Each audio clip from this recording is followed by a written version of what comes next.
Millie, handaan na bang makita ang bangkay? Hindi ko alam kung kakayanin ko. Millie, kailangan. Ang sabi nga, ang asawang dapat makakilala sa bangkay.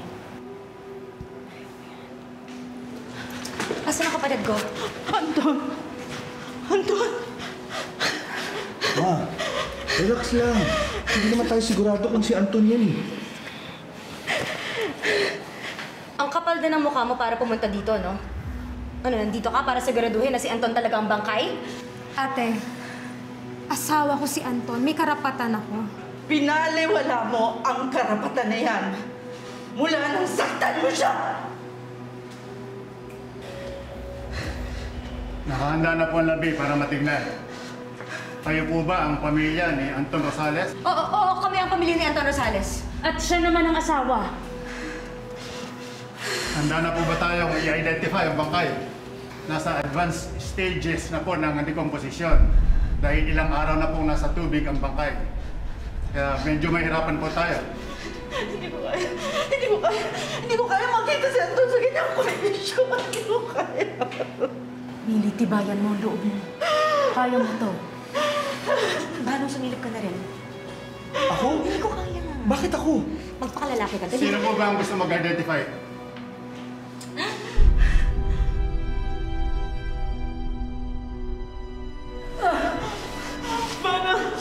Diyos ko.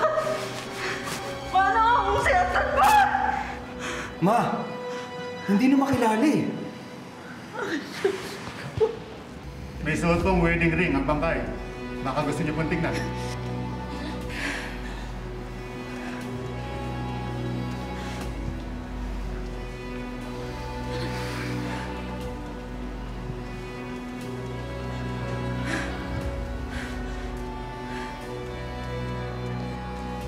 Millie, si Anton ba ang bangkay?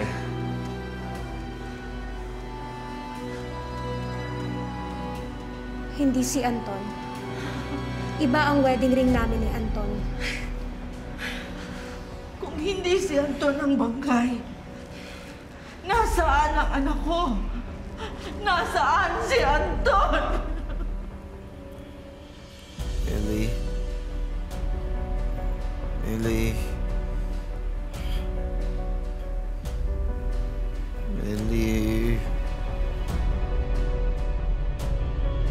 Ma, relax lang. Hindi naman si Anton yung bangkay. Hindi nga si Anton ang bangkay.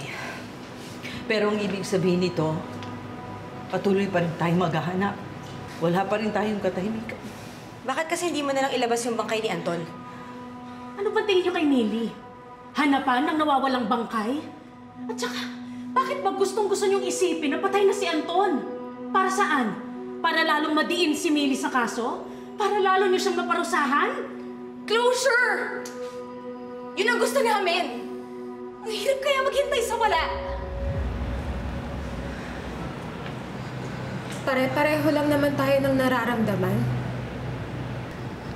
Sana hindi solusyon ang sisihan.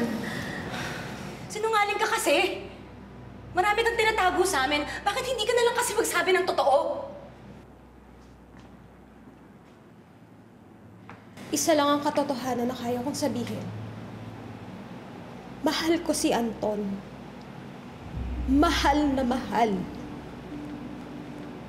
Higit pa sa iniisip nyo. At alam ko, at naniniwala ako, na buhay pa ang asawa ko. Nasaan siya kung ganun? Kung buhay siya, bakit niya tayo hinahayaang maghintay ng ganito? Nasaan si Anton?